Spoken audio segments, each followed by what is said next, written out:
Imagina que de un día para otro todo lo que conoces desaparece.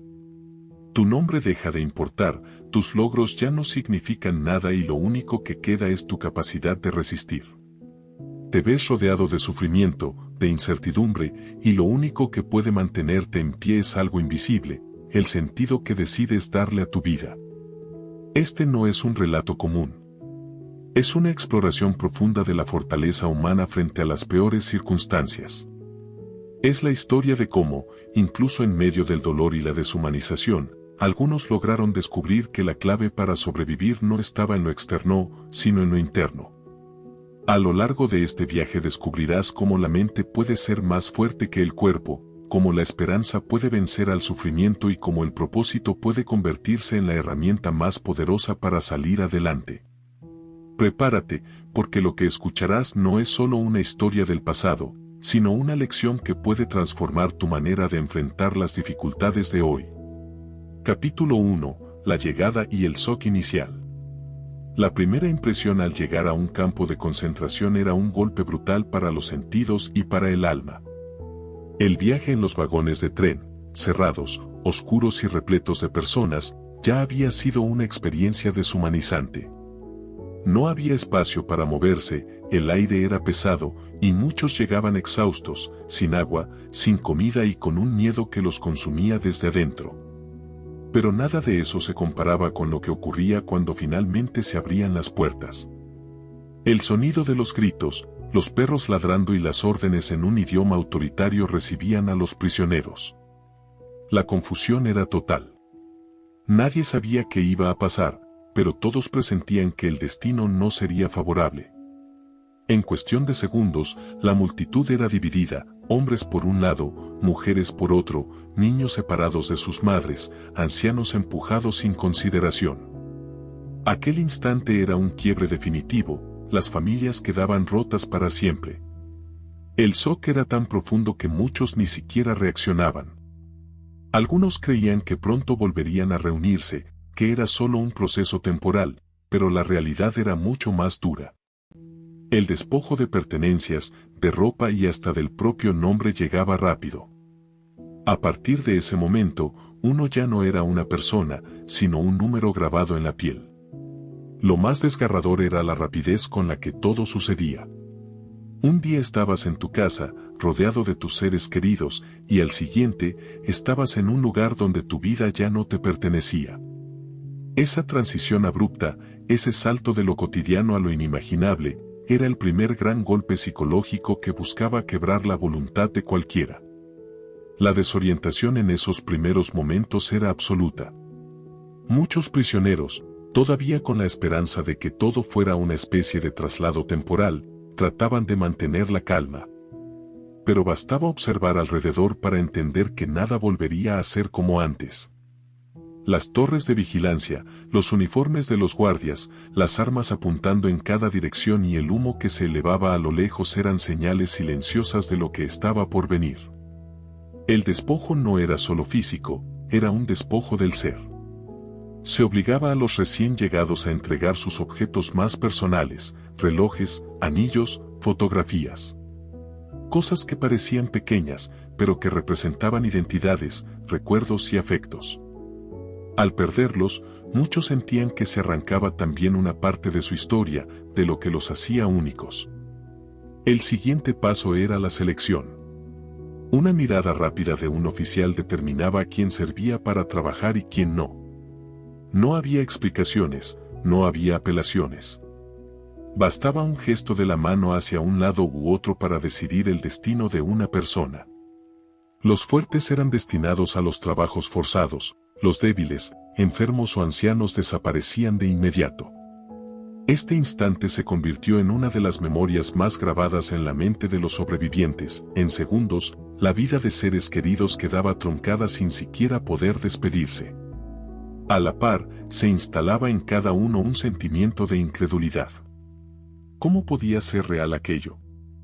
¿Cómo podía el ser humano tratar así a otro ser humano?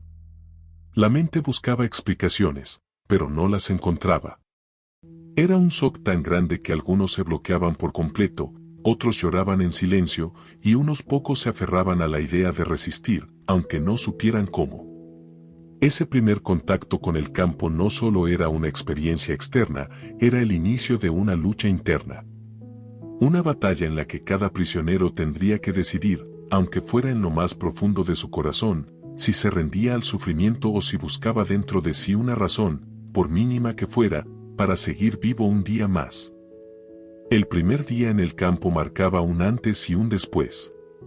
Tras la selección, los prisioneros destinados a trabajar eran conducidos a una zona donde se iniciaba el proceso de despersonalización. El cabello era rapado sin cuidado, la ropa arrancada y reemplazada por uniformes ásperos y mal ajustados. Nadie conservaba nada de lo que había traído consigo. Era como si se borrara por completo la vida anterior y se comenzara una existencia nueva, definida por la opresión. Aquel uniforme no era solo una prenda, era un símbolo. Significaba que la individualidad había desaparecido, que se había perdido el derecho a elegir, a decidir y hasta a pensar en libertad. Todo estaba regulado por órdenes estrictas, por gritos que no dejaban lugar a la dignidad. La humillación se hacía evidente en cada detalle. Los prisioneros eran obligados a permanecer desnudos en filas interminables, expuestos al frío, al miedo y a la mirada indiferente de los guardias.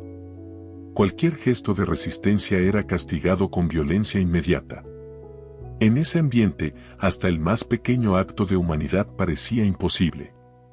Lo más impactante era el contraste con la vida que habían tenido apenas días atrás. Hombres que habían sido profesionales, comerciantes, maestros o padres de familia, ahora eran tratados como objetos sin valor. Esa brusca transición era parte del mecanismo del campo, quebrar el espíritu desde el principio, hacer que la persona olvidara quién era para aceptar sin resistencia la nueva realidad. Sin embargo, en medio de la confusión y el dolor, algunos comenzaron a notar algo importante, aunque el cuerpo fuera controlado, la mente todavía podía resistir. Ese descubrimiento sería crucial más adelante, pues significaba que aún existía un espacio de libertad interior que nadie podía arrebatar. Si estás escuchando esto, detente un momento. No dejes que te interrumpan. No permitas que una notificación, un mensaje sin importancia o una red social te robe este instante. Este no es un video más que pones de fondo mientras haces otra cosa. Esta puede ser la conversación que cambie tu relación con el dinero y con tu futuro. Estamos tan acostumbrados a distraernos, a saltar de contenido en contenido, que se nos olvida lo más importante. Lo que puede transformar tu vida no es lo que ves, es lo que decides escuchar de verdad. Y lo que estás escuchando ahora no es entretenimiento. Es una guía. Un espejo. Una posibilidad. La mayoría de personas abandona este tipo de contenido a los pocos minutos. No por falta de tiempo, sino por falta de compromiso. Pero tú sigues aquí. Eso significa algo. Significa que hay una parte de ti que ya no quiere seguir igual. Así que escúchame bien. No dejes que un mensaje sin valor te saque del camino. No permitas que el ruido apague lo que estás empezando a construir. Esta es tu oportunidad. Tu momento. Lo que viene a continuación puede ayudarte a tomar decisiones que cambien no solo tus finanzas, sino tu vida entera. Pero solo si estás presente. Solo si eliges quedarte. La primera noche en el campo era, para muchos, el momento en que la realidad golpeaba con más fuerza. Después de horas de gritos, humillaciones y un trato impersonal, los prisioneros eran arrojados a barracones abarrotados. Camas de madera compartidas, sin colchones, apenas con un poco de paja húmeda, eran todo el descanso que se permitía. El aire estaba cargado de olores insoportables y el murmullo de la desesperación llenaba cada rincón. En medio de la oscuridad, el silencio se interrumpía con sollozos contenidos. Algunos lloraban por la separación de sus familias, otros por la incertidumbre de lo que ocurriría al día siguiente. Lo que más pesaba no era el cansancio físico, sino la sensación de haber perdido el control de la propia vida. Nadie sabía si vería el amanecer. Ese ambiente sembraba una idea peligrosa, la de que ya no valía la pena luchar. Era exactamente lo que los verdugos buscaban, quebrar la esperanza desde el inicio. Sin embargo, en medio de ese panorama desolador, algunos descubrían que la única forma de resistir era aferrarse a algo interior. Tal vez un recuerdo, una imagen de la familia, un sueño futuro o incluso una simple frase de aliento repetida en silencio. Ese pequeño refugio mental se convertía en la primera trinchera de resistencia. Aunque todo lo externo fuera arrebatado, había un espacio íntimo donde todavía se podía decidir. Allí, en lo más profundo de la mente, nacía la primera chispa de fortaleza, la convicción de que, aun en medio de la oscuridad más grande, el ser humano podía encontrar un sentido para continuar. Con esa mínima luz de esperanza, algunos lograban enfrentar lo imposible. El shock inicial era devastador, pero también marcaba el inicio de la verdadera lucha, la batalla por mantener la dignidad y el espíritu intactos, incluso en el lugar más hostil. Capítulo 2. La vida diaria en el campo. Tras el impacto inicial de la llegada, comenzaba una rutina que parecía diseñada para borrar cualquier rastro de humanidad. El día arrancaba antes del amanecer, cuando todavía reinaba la oscuridad y el frío calaba los huesos. Un silbato estridente o los gritos de los guardias obligaban a los prisioneros a levantarse de inmediato, sin importar el cansancio o el dolor acumulado. El primer acto era formar filas interminables en el patio, sin moverse ni hablar, bajo temperaturas extremas. Allí, cada cuerpo era contado una y otra vez en un proceso que podía durar horas. Muchos, débiles o enfermos, no resistían de pie durante tanto tiempo y caían desplomados. Quien no lograba mantenerse erguido era golpeado, arrastrado o, en el peor de los casos, eliminado sin contemplaciones. Esa brutalidad dejaba un mensaje claro: la vida del prisionero no valía nada para sus captores. Después de la formación, venía la ración de comida. Se trataba de un trozo pequeño de pan duro o una sopa aguada, apenas lo suficiente para mantener con vida. La desnutrición era generalizada. El hambre se convirtió en una tortura constante, un pensamiento que perseguía a todos a lo largo del día. El deseo de un simple bocado de comida se transformaba en la obsesión que ocupaba cada minuto. El trabajo forzado ocupaba la mayor parte de la jornada. Los prisioneros eran enviados a cargar piedras, cavar zanjas, levantar construcciones o realizar tareas extenuantes durante más de 10 horas. No importaba la edad ni la condición física, todos eran obligados a rendir como si fueran máquinas. El agotamiento era tan grande que muchos caían en el camino y no se levantaban más. Lo más duro no era solo el dolor físico, sino la pérdida gradual de la esperanza. Día tras día, la rutina convertía la vida en una cadena interminable de sufrimiento. Pero en medio de esa miseria, algunos encontraban pequeños gestos de resistencia: compartir un trozo de pan, susurrar palabras de ánimo o simplemente ayudar a levantar al que caía. Eran actos mínimos, casi invisibles, pero que significaban que la humanidad, aunque golpeada, no había desaparecido del todo. El verdadero peso de la vida en el campo no estaba solo en el trabajo ni en el hambre, sino en la monotonía aplastante. Cada día era una repetición del anterior, mismas formaciones, mismas órdenes, mismas humillaciones.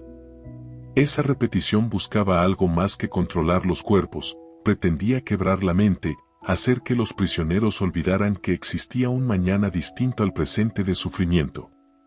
Las conversaciones entre ellos, cuando podían darse en secreto, giraban siempre en torno a lo mismo: la comida. Se describían recetas de memoria, se recordaban cenas familiares, olores de cocina, pequeños detalles de la vida cotidiana que ahora parecían inalcanzables. Estas charlas, aunque dolorosas, eran un refugio psicológico. Mantener vivos esos recuerdos era una forma de resistir al olvido y reafirmar que habían tenido una vida antes del campo. El clima jugaba un papel cruel. En invierno, el frío era insoportable. Sin ropa adecuada, los prisioneros temblaban hasta sentir que sus huesos se quebraban. En verano, el calor sofocante volvía las jornadas de trabajo un suplicio interminable.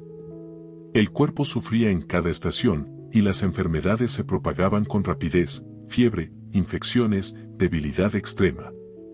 No había medicinas ni cuidados, y cualquier señal de enfermedad era vista como una sentencia de muerte. Lo más doloroso era presenciar la pérdida de esperanza en los compañeros. Había quienes, de un día para otro, dejaban de luchar. Ya no se levantaban al escuchar el silbato, ya no hacían esfuerzos por comer ni por caminar. Era como si su espíritu se hubiera apagado antes que su cuerpo.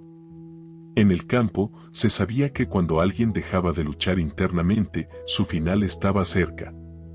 Sin embargo, también estaban aquellos que, en lo más profundo de la adversidad, encontraban una razón para seguir: la imagen de un ser querido, la esperanza de volver a abrazar a su familia, o incluso un simple compromiso con ellos mismos de resistir un día más. Esa diferencia marcaba el límite entre quienes caían y quienes lograban soportar el peso de lo insoportable. El campo era un lugar diseñado para despojar al hombre de todo lo que lo hacía humano. Sin embargo, en medio de esa maquinaria de destrucción, aparecía un fenómeno sorprendente: la resistencia interior. Los prisioneros que lograban conservar un propósito, aunque fuera pequeño, podían soportar cargas que parecían imposibles. Muchos encontraron refugio en el recuerdo de sus seres queridos. Bastaba cerrar los ojos en medio de un trabajo extenuante para imaginar una conversación con la esposa, un abrazo de los hijos o el calor de un hogar. Esas imágenes no solo aliviaban el dolor, también daban una razón para seguir en pie. Era como si la mente tuviera la capacidad de crear un espacio alterno, un refugio invisible que los verdugos no podían tocar. Otros se aferraban a la fe, a la idea de que el sufrimiento no era en vano y que tenía un sentido más profundo.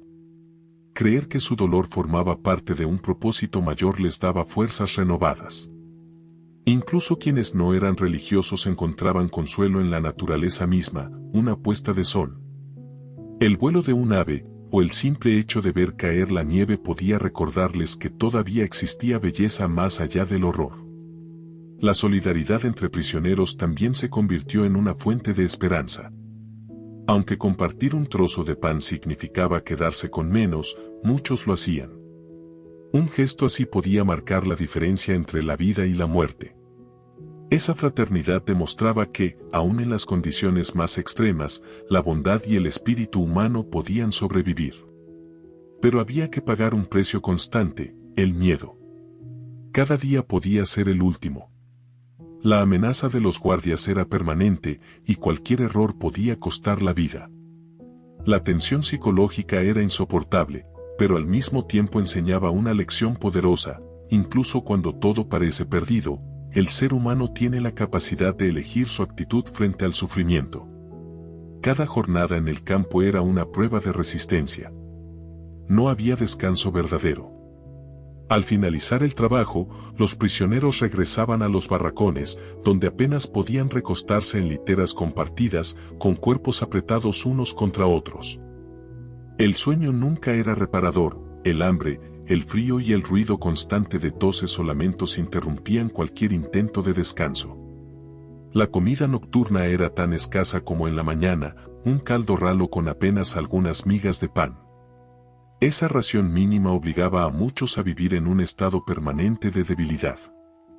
Aún así, cada bocado era recibido con la ansiedad de quien sabe que depende de ello para sobrevivir. El hambre se convirtió en un enemigo silencioso que devoraba fuerzas, pensamientos y hasta la voluntad. La vigilancia no se detenía con la caída del sol.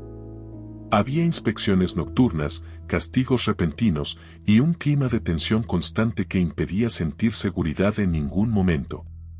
El cuerpo se acostumbraba al dolor, pero la mente debía encontrar maneras de no rendirse. Algunos lo hacían a través del recuerdo, otros aferrándose a la fe, y unos cuantos simplemente con la determinación obstinada de resistir un día más. La vida diaria en el campo era, en apariencia, una rutina vacía y sin sentido. Pero en medio de esa rutina, cada prisionero aprendía que lo único que realmente no podía ser arrebatado era la libertad interior, la capacidad de elegir cómo enfrentarse a lo que ocurría. Esa elección, invisible para los demás, se convertía en el último refugio de la dignidad humana.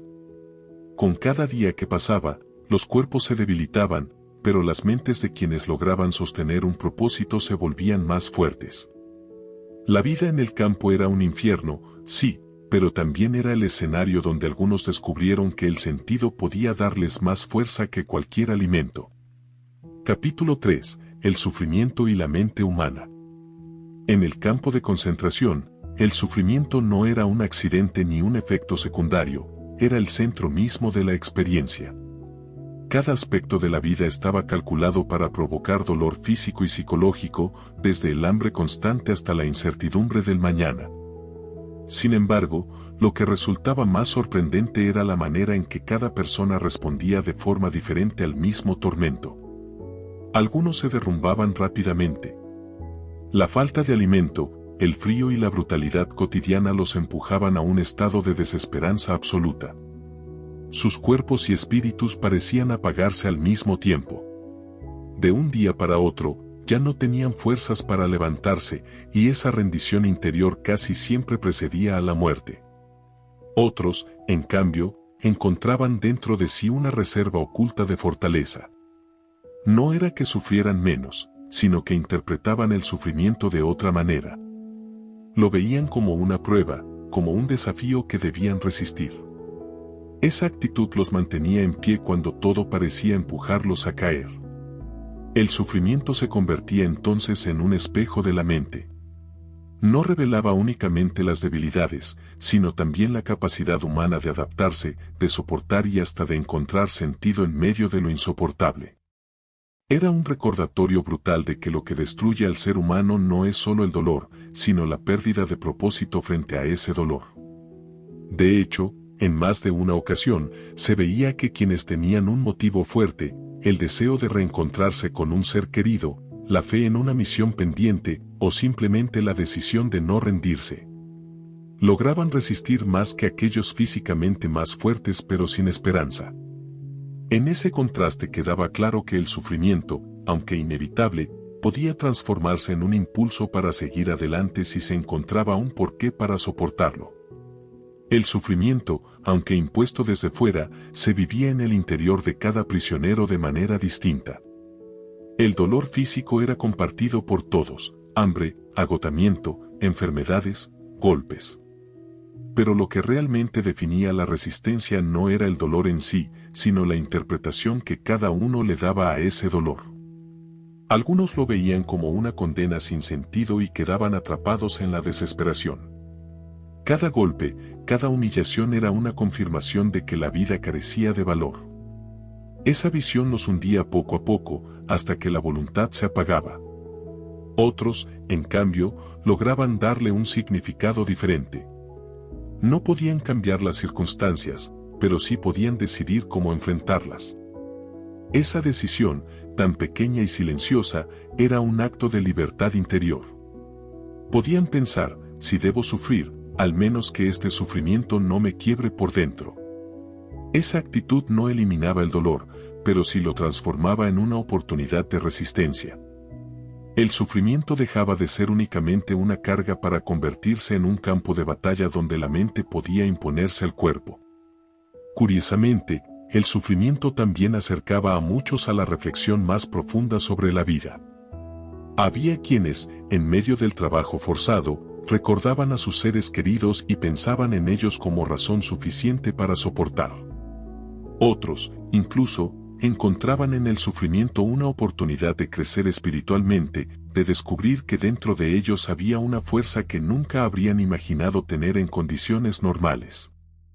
El dolor, entonces, se convertía en una especie de maestro cruel, pero maestro al fin. Enseñaba que la dignidad no dependía de lo externo, sino de la manera en que uno elegía afrontar lo que le tocaba vivir. El contraste entre cuerpo y mente se hacía más evidente con el paso de los días. Los cuerpos estaban agotados, frágiles, cada vez más débiles por el hambre y las enfermedades. Sin embargo, había quienes, a pesar de su apariencia demacrada, mantenían una energía interior que los sostenía. Era como si una voluntad invisible los empujara a seguir caminando cuando todo lo físico pedía detenerse. Uno de los ejemplos más claros era el poder de la imaginación. Mientras cargaban piedras, cavaban zanjas o soportaban las interminables formaciones, algunos prisioneros cerraban los ojos por un instante y se trasladaban mentalmente a otro lugar, una mesa con comida, un hogar lleno de risas, una conversación íntima con la persona amada. Esa capacidad de escapar con la mente, aunque fuera por segundos, renovaba las fuerzas para continuar. También estaba la fuerza de la esperanza. Los que creían que algún día volverían a ver a sus familias, que regresarían a sus casas o que la guerra terminaría, mostraban una resistencia distinta. El sufrimiento no desaparecía, pero se volvía soportable porque estaba atado a una expectativa de futuro. En cambio, quienes perdían toda esperanza se debilitaban rápidamente, como si la vida misma se apagara desde adentro. El sufrimiento físico alcanzaba límites insoportables, pero el verdadero campo de batalla era interno. Allí cada persona debía decidir si se rendía o si encontraba una razón para seguir soportando. Esa elección invisible era la que marcaba la diferencia entre quienes se derrumbaban y quienes lograban mantenerse en pie un día más. Al final, el sufrimiento no solo revelaba la fragilidad humana, sino también su grandeza. Mostraba que, aunque no se podía controlar lo que ocurría alrededor, siempre había un último espacio de libertad, la actitud frente al dolor. El sufrimiento extremo enseñaba una verdad profunda: cuando ya no queda nada externo a lo que aferrarse, el ser humano aún puede sostenerse en su mundo interior.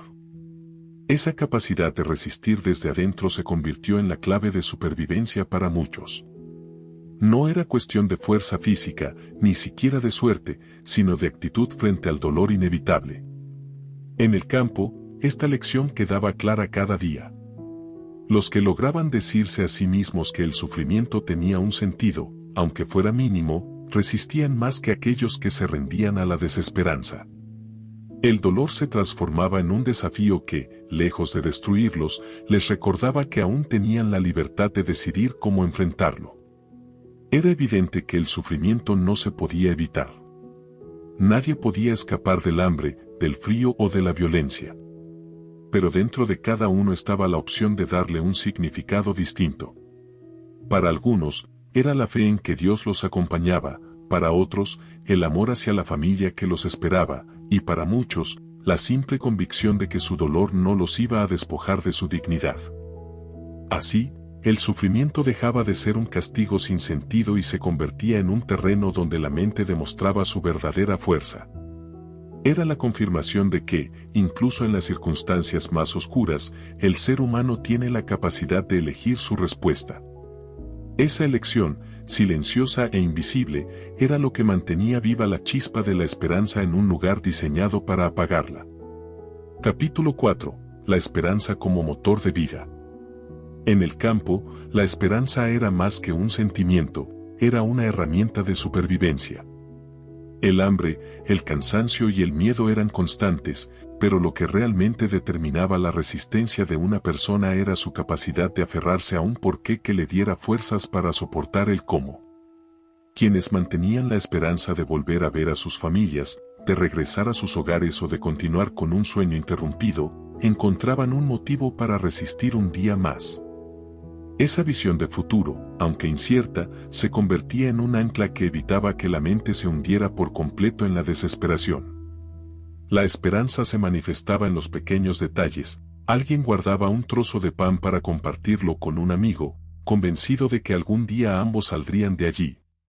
Otro imaginaba en silencio la voz de su esposa o el rostro de sus hijos, y con ese recuerdo se obligaba a seguir caminando bajo la nieve. Estos gestos simples sostenían a los prisioneros cuando el cuerpo pedía rendirse. Pero también ocurría lo contrario: quienes perdían toda esperanza se debilitaban de forma visible. Dejaban de luchar, de comer, de moverse. Su mirada se apagaba y, en poco tiempo, el cuerpo seguía ese mismo destino. Era un recordatorio cruel de que el espíritu y la mente podían ser más fuertes que el físico, pero también de que, sin esperanza, la vida se desmoronaba rápidamente. La esperanza, entonces, no era un lujo, sino un acto de resistencia. Era lo que diferenciaba a quienes sobrevivían de quienes se rendían al vacío. En medio del horror, esa luz interior se convertía en la fuerza más poderosa para seguir vivo. La esperanza en el campo no era una ilusión ingenua, era un mecanismo vital. Se podía ver en los ojos de aquellos que, a pesar del hambre y la fatiga, todavía se mantenían erguidos, caminando con paso firme. Ellos no eran físicamente más fuertes que los demás, pero dentro de sí llevaban una visión, un motivo que les daba fuerzas invisibles. Algunos esperaban volver a abrazar a sus hijos, otros soñaban con regresar a sus profesiones, reconstruir sus hogares o simplemente volver a caminar libres por una calle cualquiera. Esa expectativa de futuro, aunque incierta, funcionaba como un combustible que mantenía encendido el espíritu. Lo curioso era que la esperanza se alimentaba a sí misma. Cuanto más se aferraba una persona a un motivo, más energía encontraba en su interior. Y cuanto más se debilitaba esa esperanza, más rápido se apagaba el cuerpo. El vínculo entre lo que se creía posible y lo que se resistía a vivir era tan estrecho que muchos llegaron a entender que la mente podía sostener la vida, aun cuando el cuerpo ya no tenía reservas. En contraste, quienes dejaban de creer en un futuro cercano se derrumbaban. Había prisioneros que, de un día para otro, ya no se levantaban al escuchar el silbato, no probaban bocado o simplemente permanecían inmóviles. Era como si al perder la esperanza también hubieran entregado su vida. Esa diferencia era tan evidente que los sobrevivientes concluían que el campo mataba primero en el interior y luego en el exterior.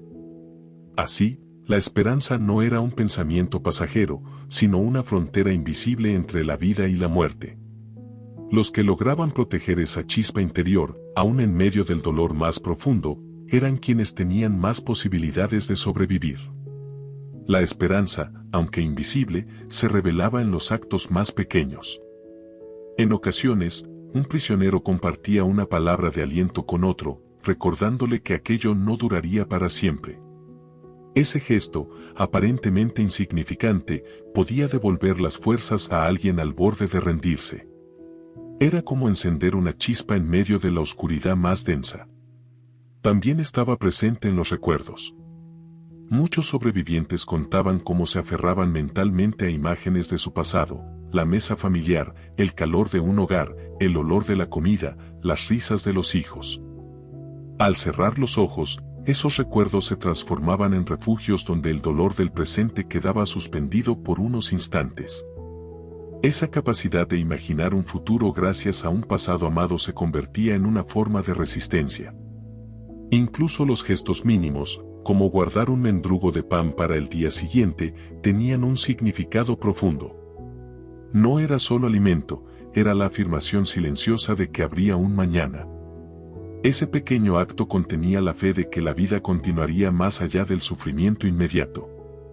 La esperanza también se expresaba en la solidaridad. Cuando alguien ayudaba a levantar a un compañero que había caído, no solo lo estaba sosteniendo físicamente, sino que estaba transmitiéndole la idea de que todavía valía la pena luchar. Esa fuerza compartida multiplicaba las posibilidades de resistencia, porque demostraba que no todo estaba perdido mientras existiera la capacidad de cuidarse unos a otros. En ese entorno inhumano, la esperanza era como una semilla que crecía en el interior.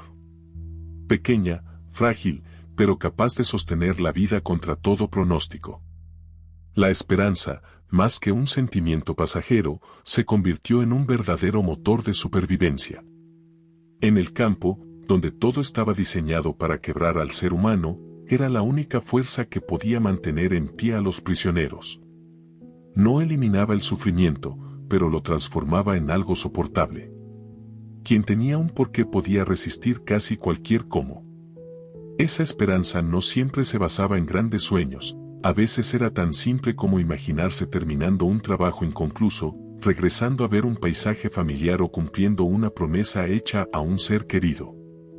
La visión de un futuro, por lejano que pareciera, le daba a la persona un motivo concreto para no rendirse en el presente. La diferencia entre quienes conservaban la esperanza y quienes la perdían era evidente.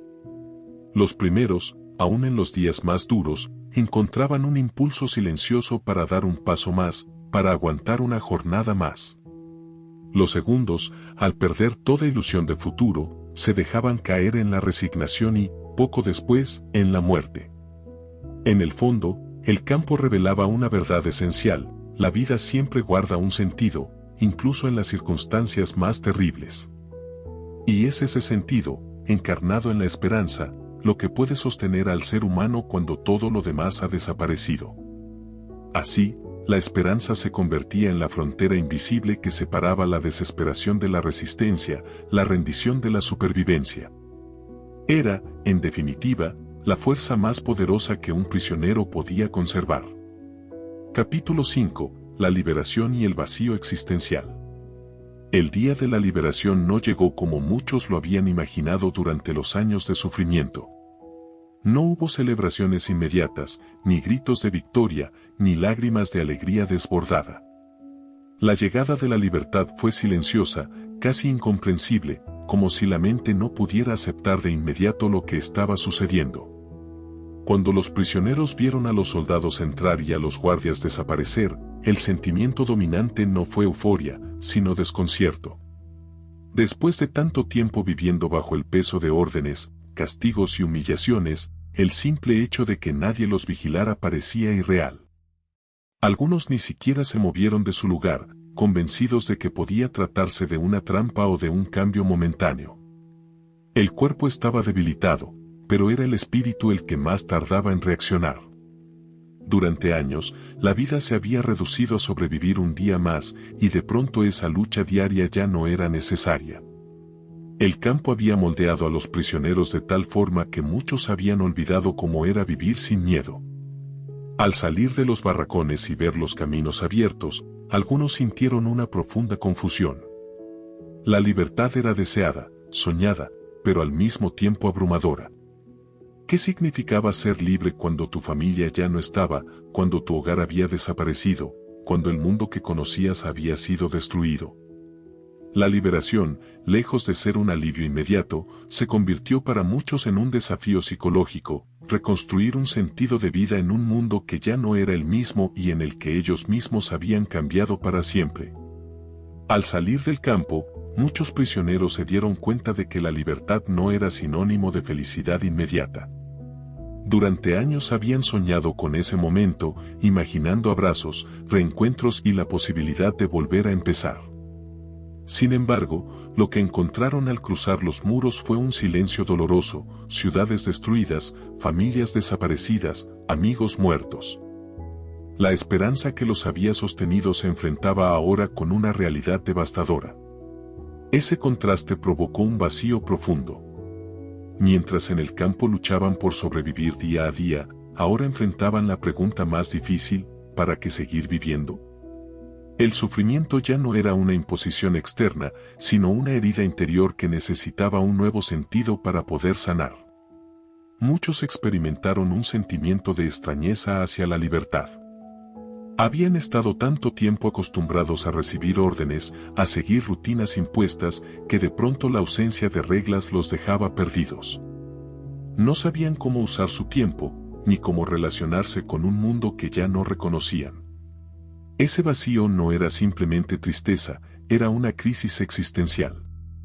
La libertad había llegado, pero junto con ella, la responsabilidad de reconstruir la propia vida desde cero. Sin un propósito claro, la sensación de inutilidad y desorientación se volvía casi insoportable. En lugar de la alegría inmediata que habían imaginado, muchos se encontraron frente a una nueva lucha: la de descubrir un nuevo sentido que justificara su existencia más allá de haber sobrevivido. La vida después del campo se convirtió en un nuevo campo de batalla, aunque con un enemigo distinto: el vacío interior. Algunos prisioneros, al reencontrarse con la libertad, se dieron cuenta de que lo que más los sostenía en el encierro, la esperanza de un futuro, el recuerdo de la familia, los sueños de volver, ya no estaba presente. Muchos seres queridos habían muerto, los hogares habían sido destruidos, y los proyectos que los motivaban ya no tenían lugar en la realidad. Esa pérdida de sentido llevó a varios a una depresión profunda. Habían resistido lo imposible, pero al salir se encontraban frente a un silencio que los abrumaba. Era como si su vida hubiera quedado suspendida en el tiempo, detenida en el dolor, y no supieran cómo volver a habitar el mundo. Sin embargo, otros lograron transformar esa herida en una nueva fuerza. Decidieron que su supervivencia debía tener un propósito. Algunos se dedicaron a reconstruir comunidades, otros a dar testimonio de lo que habían vivido para que nadie olvidara el horror. Esa decisión, aunque dolorosa, les permitió reencontrar un sentido que daba continuidad a su vida más allá del sufrimiento. La diferencia entre unos y otros no estuvo en lo que habían vivido, pues todos habían pasado por las mismas privaciones, sino en la manera de enfrentarse al vacío. Quienes lograban encontrar una misión nueva, por pequeña que fuera, recuperaban la capacidad de avanzar. Quienes no lo hacían, quedaban atrapados en un estado de desesperanza, como si la liberación hubiera llegado demasiado tarde para ellos. Así, la libertad demostró ser solo el primer paso. El verdadero desafío comenzaba después, hallar un propósito que llenara el vacío dejado por el sufrimiento. La liberación había abierto las puertas del campo, pero no había cerrado las heridas interiores. Para muchos, la verdadera prisión comenzaba después, la de convivir con los recuerdos, con la ausencia de los seres queridos y con la pregunta constante sobre el sentido de haber sobrevivido cuando tantos otros no lo lograron. Reconstruir la vida requería más que recuperar la libertad física. Significaba aprender a convivir con el dolor sin dejar que éste se convirtiera en un peso que aplastara cada día. Algunos encontraron en la familia sobreviviente la razón para seguir adelante, otros en la ayuda a sus comunidades, y unos más en transmitir su testimonio para que la tragedia no se repitiera jamás. Ese proceso no fue sencillo. Hubo noches interminables de pesadillas, días marcados por la culpa del superviviente y momentos de profunda soledad. Sin embargo, quienes lograron dar un nuevo sentido a su vida descubrieron que el sufrimiento, lejos de anularlos, podía convertirse en un punto de partida para crecer interiormente.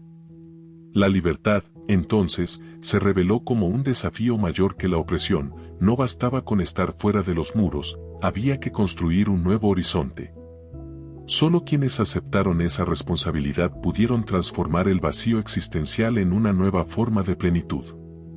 Así, la liberación no fue el final de la historia, sino el comienzo de otra lucha, la de hallar un propósito capaz de dar sentido a lo vivido y convertir el dolor en un motor de vida.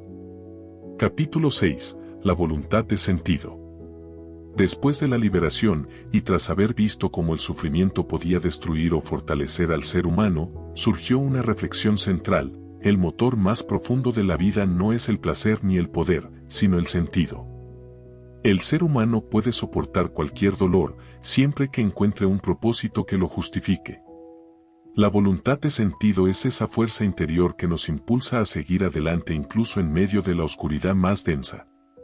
No se trata de vivir para evitar el sufrimiento, sino de darle a ese sufrimiento un valor que lo transforme. Quien entiende que su dolor tiene un para qué, lo resiste de una forma completamente distinta a quien lo vive como algo absurdo e inútil. En el campo se veía con claridad, había quienes sobrevivían no por ser más fuertes físicamente, sino porque tenían un motivo. Un padre que soñaba con reencontrarse con sus hijos, un hombre que deseaba terminar una obra inconclusa, o alguien que simplemente se había prometido a sí mismo no rendirse. Esos motivos, aunque invisibles, eran más poderosos que cualquier alimento. Lo importante de esta lección es que no depende de las circunstancias externas. Aun cuando la vida parece arrebatarlo todo, siempre existe la posibilidad de elegir un sentido. Esa libertad interior no puede ser controlada por nadie. Y es justamente allí, en esa decisión silenciosa, donde el ser humano demuestra su grandeza, en encontrar un porqué incluso en medio del dolor. La voluntad de sentido se convierte en el núcleo de la existencia porque otorga dirección incluso cuando todo lo demás se derrumba.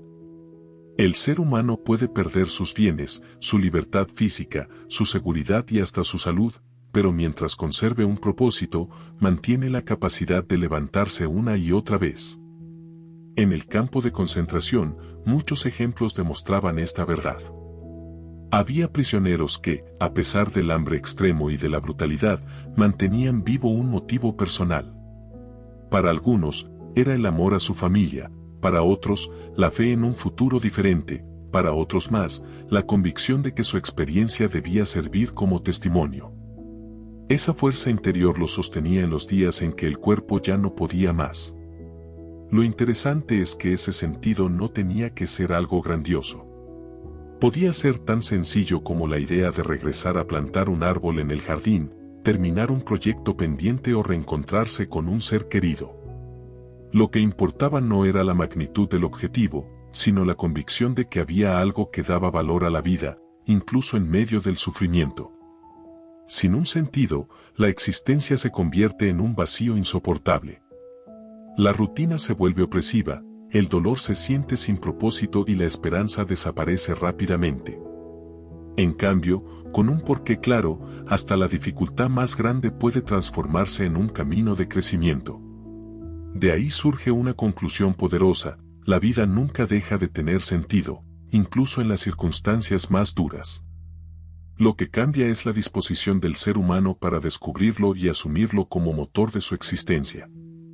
La voluntad de sentido no es una enseñanza que pertenezca solo al pasado ni a las experiencias extremas. También en la vida cotidiana de cualquier persona, en tiempos de paz y libertad, esa búsqueda se convierte en la clave para superar las dificultades. Muchos descubren que, cuando enfrentan una pérdida, una enfermedad o una crisis personal, lo que más les duele no es el hecho en sí, sino la sensación de que no tiene propósito. La pregunta ¿por qué a mí? Se convierte en una carga insoportable si no se encuentra un sentido que lo explique o lo transforme. Sin embargo, cuando ese dolor se interpreta como una oportunidad para crecer, para fortalecer la voluntad o para acercarse más a los seres queridos, la experiencia cambia por completo. La vida nos enfrenta constantemente a situaciones que no podemos controlar, problemas económicos, rupturas, fracasos, injusticias. Ante esas realidades, la diferencia entre derrumbarse o resistir está en la capacidad de otorgarles un significado. No se trata de negar el dolor, sino de transformarlo en un motor. Así como en el campo un recuerdo o un sueño podía salvar una vida, en la vida diaria un objetivo profundo puede dar fuerzas para atravesar cualquier adversidad. Ese sentido no siempre se descubre de inmediato. Muchas veces surge en medio de la lucha, en la perseverancia misma. Quien se levanta cada día para luchar por sus hijos, para ayudar a otros o para terminar un trabajo en el que cree, encuentra en esas acciones la razón que lo sostiene. La voluntad de sentido no es una teoría abstracta, es una práctica viva que puede transformar incluso los momentos más oscuros en caminos hacia la superación. El sentido de la vida no es algo que se nos entrega terminado, sino algo que cada persona debe descubrir y construir. No siempre aparece de manera clara o inmediata, muchas veces exige reflexión, esfuerzo y, sobre todo, decisión. La clave está en comprender que, aun cuando no podamos elegir nuestras circunstancias, siempre podemos elegir la actitud con la que las enfrentamos. Esa elección es la base de la voluntad de sentido. Nadie puede obligar a otro a encontrar un propósito, pero cada individuo puede asumir la responsabilidad de darle forma a su vida, incluso en medio del dolor. Cuando alguien decide que su sufrimiento no será inútil, que tendrá un valor y un significado, logra transformar la experiencia más dura en un camino de crecimiento. El sentido puede hallarse en múltiples direcciones, en el amor hacia otras personas, en el trabajo realizado con dedicación, en el servicio a los demás. O incluso en la manera en que se soporta con dignidad una prueba difícil. Lo importante no es la forma, sino la convicción de que la vida nunca está vacía, de que siempre hay un para qué que justifica el esfuerzo de vivir. Así, la voluntad de sentido se revela como la fuerza más poderosa del ser humano. Es lo que permite levantarse cuando todo parece perdido, resistir cuando las fuerzas físicas fallan y proyectar la mirada hacia el futuro incluso en medio de la oscuridad. Es, en definitiva, la prueba de que la vida conserva su valor en todas las circunstancias y que depende de cada uno descubrirlo y abrazarlo como el motor de su existencia. Capítulo 7. El sufrimiento como camino. El sufrimiento es una realidad inevitable de la vida. Nadie puede escapar por completo de la enfermedad, de la pérdida o de la adversidad. Lo que diferencia a unas personas de otras no es si sufren o no, sino la manera en que deciden enfrentarlo. Allí donde muchos ven solo un obstáculo o una condena, otros descubren un camino hacia la fortaleza interior. En el campo de concentración, esta verdad era evidente. Los prisioneros no podían evitar el dolor físico ni las privaciones. Pero había quienes lograban transformar ese dolor en una oportunidad para crecer, para templar la voluntad y para descubrir que, aún en medio del tormento, podían conservar su dignidad. El sufrimiento, cuando se enfrenta con una actitud consciente, se convierte en una escuela. Enseña a valorar lo esencial, a desprenderse de lo superficial y a comprender la vida desde una perspectiva más profunda. Quien acepta el sufrimiento como parte del camino, en lugar de resistirse inútilmente a él, encuentra una fuerza que de otro modo permanecería oculta. Esto no significa glorificar el dolor ni buscarlo, sino reconocer que, cuando aparece, puede ser transformado en una fuente de sentido. El sufrimiento, lejos de destruir por completo, puede abrir una puerta a la madurez, a la compasión y al entendimiento de lo verdaderamente importante en la existencia. El sufrimiento, cuando parece inevitable, obliga a mirar hacia adentro. En esas circunstancias, el ser humano descubre recursos que no sabía que tenía: paciencia, resistencia, fe, esperanza. No es el dolor en sí lo que transforma, sino la decisión de enfrentarlo con una actitud distinta. Allí, en medio de lo insoportable, surge la posibilidad de convertirlo en maestro. En el campo, muchos comprendieron esta verdad. No podían escapar del hambre, del frío ni de la humillación, pero sí podían elegir cómo responder.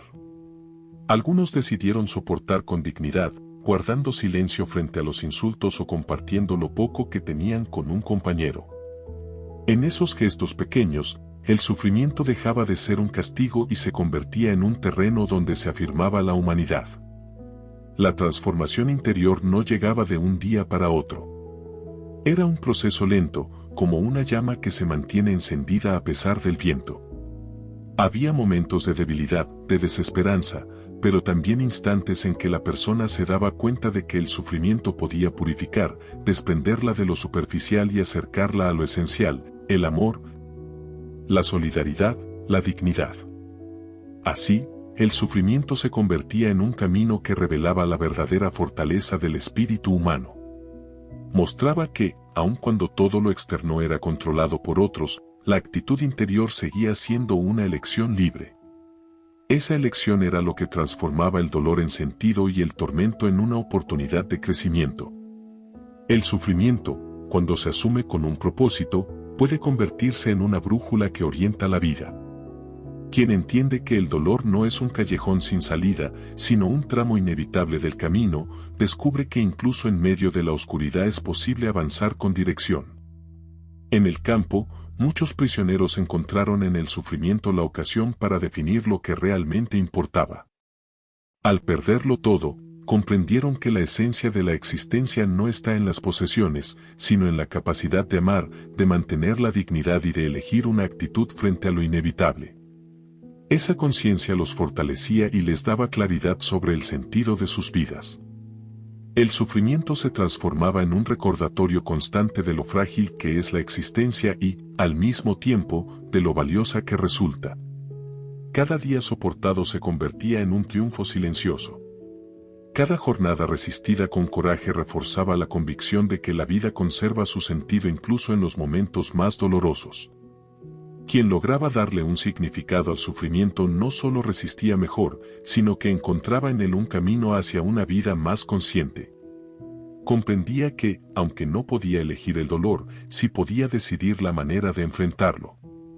Esa elección transformaba la experiencia más amarga en una oportunidad para crecer y para descubrir el verdadero poder de la voluntad. De esta manera, el sufrimiento, lejos de ser un enemigo absoluto, se convertía en un aliado inesperado, un maestro que enseñaba la fortaleza interior y la capacidad de encontrar sentido donde parecía no haberlo. El sufrimiento extremo demostró que, aun en las circunstancias más duras, el ser humano podía trascender su dolor al convertirlo en una misión.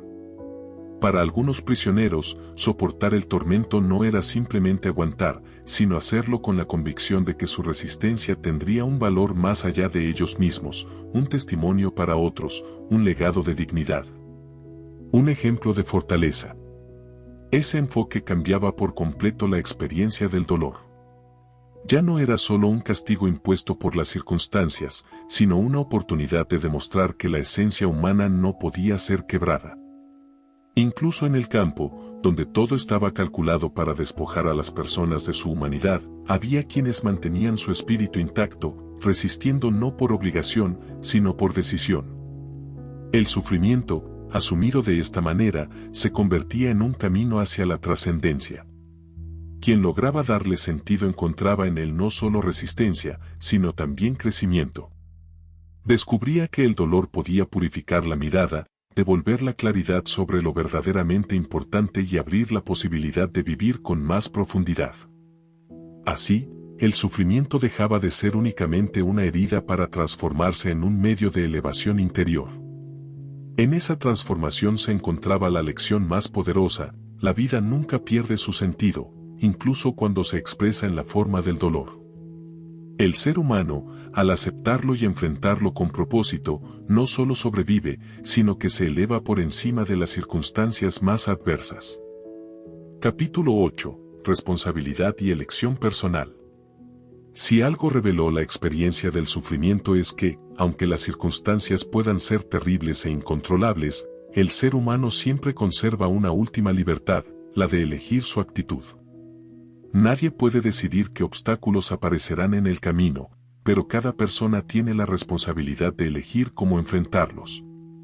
En el campo, esta verdad era evidente.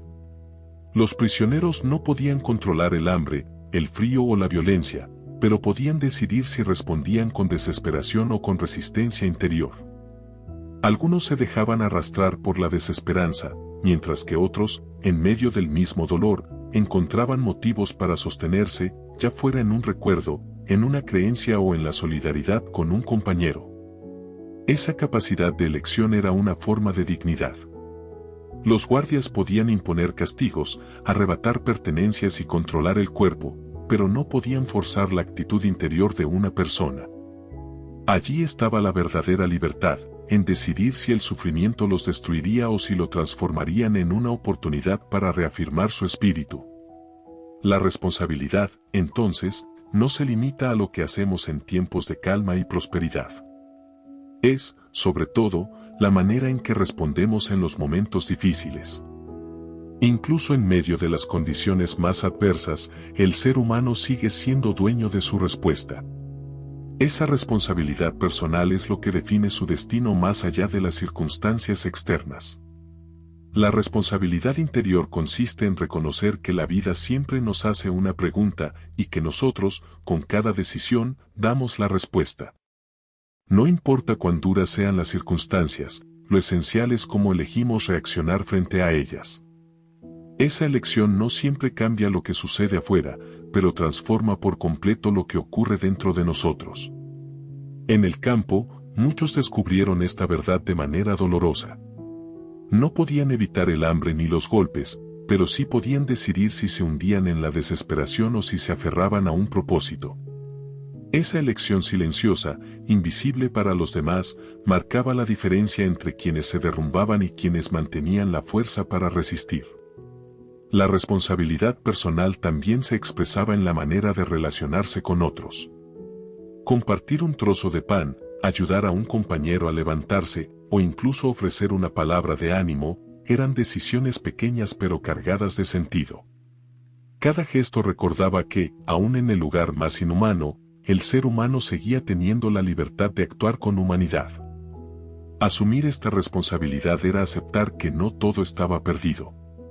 La dignidad no dependía de los guardias ni de las condiciones externas, sino de la actitud frente a ellas. Ese principio, aunque nacido en el sufrimiento extremo, es válido para toda vida. No podemos elegir siempre lo que nos ocurre, pero sí podemos decidir el significado que le damos. La verdadera fortaleza del ser humano se manifiesta cuando, aun en la situación más difícil, se reconoce dueño de su actitud. Esa libertad interior no puede ser arrebatada por ninguna circunstancia. Los prisioneros del campo lo demostraban a diario, aunque todo a su alrededor parecía estar diseñado para despojarlos de su humanidad. Algunos lograban mantenerla viva precisamente porque elegían no dejarse dominar por el odio o la desesperación. La elección personal se volvía un acto de resistencia. Era decidir levantarse una vez más, a pesar del cansancio. Era compartir un gesto de solidaridad cuando lo lógico sería pensar solo en uno mismo. Era negarse a perder la dignidad, incluso cuando todo lo externo parecía querer destruirla. Esa capacidad de elegir en el interior convertía al sufrimiento en una oportunidad para reafirmar el valor humano. Fuera del campo, en la vida cotidiana, ocurre lo mismo. No siempre podemos evitar la enfermedad, la pérdida o la injusticia, pero sí podemos decidir si esas experiencias nos quiebran o nos fortalecen. Cada decisión, por pequeña que parezca, es una afirmación de responsabilidad. Frente a la vida, nadie puede responder por nosotros. Comprender esto cambia por completo la manera de vivir. Nos libera de la pasividad y nos recuerda que, aunque el dolor sea inevitable, siempre queda en nuestras manos la respuesta.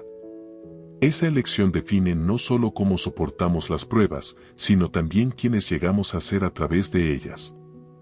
La responsabilidad personal es, en última instancia, lo que otorga sentido a la existencia.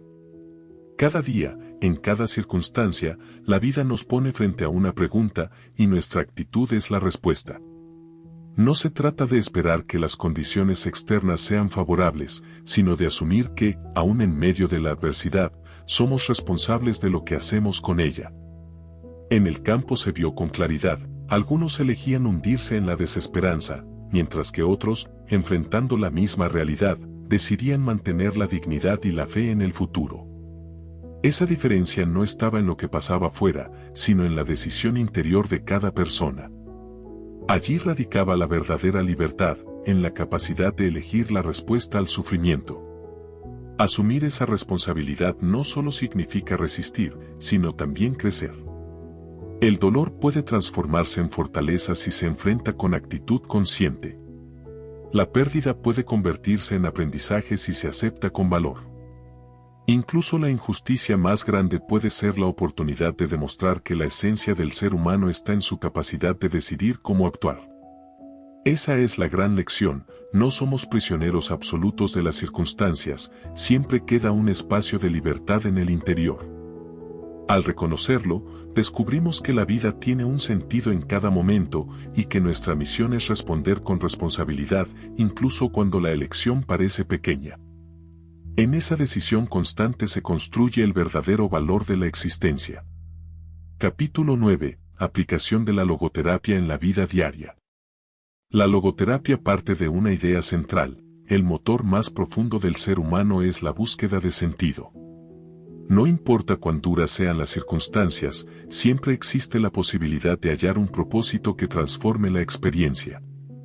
Pero esta enseñanza no se limita a los extremos de un campo de concentración, puede y debe aplicarse en la vida cotidiana de cualquier persona.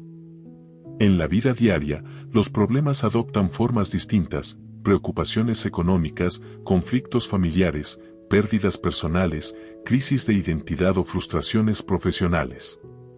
Aunque no son comparables al sufrimiento extremo, tienen un efecto similar: hacen que la persona cuestione el valor de su vida. Allí es donde la logoterapia se vuelve una herramienta poderosa, pues ayuda a cambiar la perspectiva. En lugar de preguntarse ¿qué espero de la vida?, la pregunta se transforma en ¿qué espera la vida de mí? Este cambio abre un horizonte nuevo. Ya no se trata de esperar que la existencia ofrezca respuestas, sino de asumir la responsabilidad de darlas uno mismo. Cada situación difícil puede convertirse en una oportunidad de encontrar sentido, en el amor hacia otros, en el trabajo realizado con entrega o en la manera de enfrentar con dignidad el sufrimiento inevitable. Así, la logoterapia no es una teoría abstracta, sino una guía práctica para enfrentar los retos del día a día. Enseña que el sentido no siempre está en grandes metas, sino en la forma en que respondemos a lo que la vida nos plantea en cada momento. La logoterapia encuentra su valor real cuando se aplica a los problemas concretos de la vida. No se trata de teorizar sobre el sentido, sino de descubrirlo en cada experiencia, incluso en las más simples. Por ejemplo, alguien que atraviesa una crisis laboral puede caer fácilmente en la desesperanza si solo se enfoca en lo que perdió, el empleo, la estabilidad, la seguridad. Pero desde la mirada de la logoterapia, la pregunta cambia: ¿qué oportunidad me presenta esta situación? Quizás sea la ocasión de reinventarse, de desarrollar talentos dormidos, de iniciar un proyecto personal o de redescubrir cuál es el trabajo que realmente da satisfacción.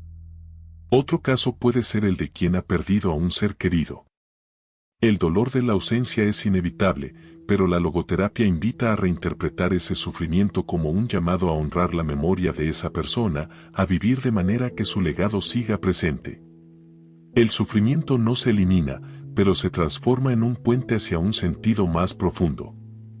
Incluso en situaciones cotidianas, como los conflictos familiares, la logoterapia enseña a mirar más allá de la incomodidad inmediata. Preguntarse qué espera la vida de mí en esta relación abre el camino para actuar con responsabilidad, con amor y con propósito. Lo que parecía un obstáculo se convierte en una oportunidad de crecimiento y reconciliación. En todos estos ejemplos se revela la misma verdad: el sentido no está escondido en un futuro lejano ni en metas inalcanzables. Está presente en cada decisión, en cada gesto, en cada respuesta que damos ante lo que la vida nos presenta. La logoterapia enseña que el sentido de la vida se manifiesta en tres grandes dimensiones: el trabajo, el amor y la actitud frente al sufrimiento. Cada una de ellas ofrece una vía distinta para responder a la pregunta que la existencia nos plantea. El trabajo no se reduce únicamente a un empleo formal o a una carrera profesional. Es toda acción creativa que deja una huella en el mundo. Una persona puede encontrar sentido al pintar un cuadro, al construir una casa, al enseñar a un niño o incluso al realizar con dedicación las tareas más simples. Lo esencial no es la magnitud de la obra, sino la entrega con la que se realiza, pues cada acto puede ser expresión de propósito. El amor representa otra de las fuentes más profundas de sentido. Amar a alguien significa ver en él o en ella lo mejor, incluso cuando el resto del mundo no lo percibe. Para muchos, la esperanza de reencontrarse con sus seres queridos fue lo que les permitió resistir el sufrimiento más extremo. En la vida cotidiana, el amor sigue siendo el espacio donde la persona se trasciende a sí misma y descubre razones más grandes que su propio bienestar. El sufrimiento, por último, aunque inevitable, puede convertirse en un camino hacia el sentido. No se trata de buscar el dolor, sino de darle un valor cuando aparece. La enfermedad, la pérdida o la dificultad pueden ser asumidas como oportunidades para crecer interiormente, para dar testimonio de fortaleza y para reafirmar la dignidad. La manera en que enfrentamos el sufrimiento dice más de nosotros que cualquier éxito o logro alcanzado. Así, trabajo, amor y sufrimiento se convierten en puertas abiertas hacia un mismo horizonte: descubrir que la vida conserva sentido en todas las circunstancias y que depende de nosotros responder a ese llamado. La logoterapia no promete una vida sin problemas, sino una vida con propósito. Enseña que el sentido no se descubre en abstracto, sino en las situaciones concretas que enfrentamos cada día. Cada mañana, al despertar, la vida nos formula una pregunta distinta, y nuestra tarea es responder con acciones que le den valor a ese momento. Vivir con propósito significa reconocer que cada decisión cuenta. El modo en que trabajamos, la forma en que tratamos a los demás, la actitud frente a la adversidad, todo se convierte en una oportunidad de afirmar que nuestra existencia tiene un para qué. Así, incluso las tareas más pequeñas adquieren un peso profundo cuando se realizan con conciencia de que forman parte de un sentido mayor. La logoterapia invita también a dejar de vivir como espectadores pasivos y asumir la responsabilidad activa de nuestra vida. En lugar de preguntar qué me dará la vida, debemos cuestionarnos qué espera la vida de mí hoy. Esa inversión en la mirada nos libera de la frustración y nos impulsa a descubrir sentido incluso en los momentos más difíciles. De este modo, la logoterapia ofrece una guía práctica y transformadora, nos recuerda que no existe situación, por dura que sea, en la que no podamos encontrar un motivo para seguir adelante. El trabajo, el amor y la actitud frente al sufrimiento son caminos diferentes hacia una misma meta, vivir con profundidad, dignidad y propósito. Al mirar hacia atrás, entre el sufrimiento, la pérdida y las pruebas extremas, surge una verdad que se mantiene inquebrantable: el ser humano puede soportar casi cualquier circunstancia si encuentra un sentido para hacerlo. Esta lección, nacida en los lugares más oscuros, no pertenece solo a quienes pasaron por ellos, sino a toda persona que alguna vez se enfrenta a la adversidad. La primera conclusión es que el sufrimiento es parte inevitable de la existencia.